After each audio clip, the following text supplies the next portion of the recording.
Kung matatandaan po natin na sinabi po natin yung Ligtas Sumbak, ito po ay tatagal ng 2 buwan, magsisimula siya noong April hanggang May 31. Ang deployment natin doon originally ay 40,151.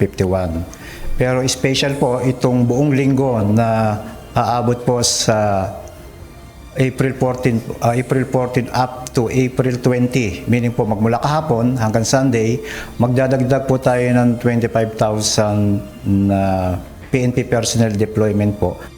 Nasa 65,000 pulis na ang idineploy ng Philippine National Police para sa seguridad ngayong long holiday.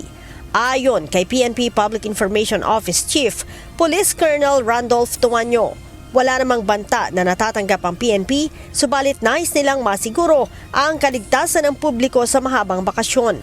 Ang pamunuan ng National Capital Region Police Office nagsagawa ng inspeksyon sa ilang bus terminal sa Cubao. Sinabi ni NCRPO Director Police Major General Anthony Abirin, nais niyang matiyak na maayos ang latag ng seguridad sa inaasahang dagsa ng mga pasahero. So far po ay okay naman po yung deployment natin, and as of this hour wala po tayong reported crime incident po na konektado po dun sa observance po ng Semana Santa. Paalala ng NCRPO sa mga uuwi sa kanilang mga probinsya. Planuhin ang biyahe at magpabook ng maaga para hindi mai-stranded sa mga terminal.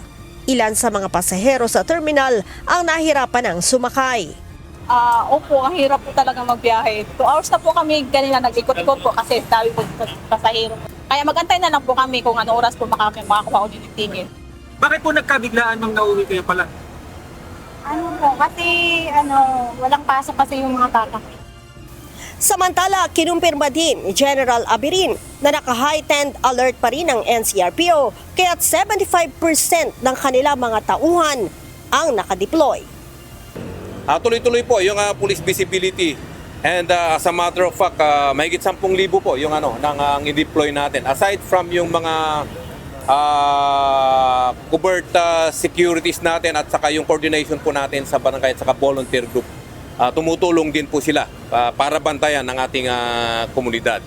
Bukod sa mga bus terminal, babantayan din aniya ng Metro Manila Cops ang mga paliparan, pantalan, pamilihan, simbahan at iba pang mga lugar na inaasahang dadagsain ng mga tao. Leia Ilagan, UNTV, News and Rescue. Diyos ang aming sandigan, serbisyo publiko ang aming pinahahalagahan.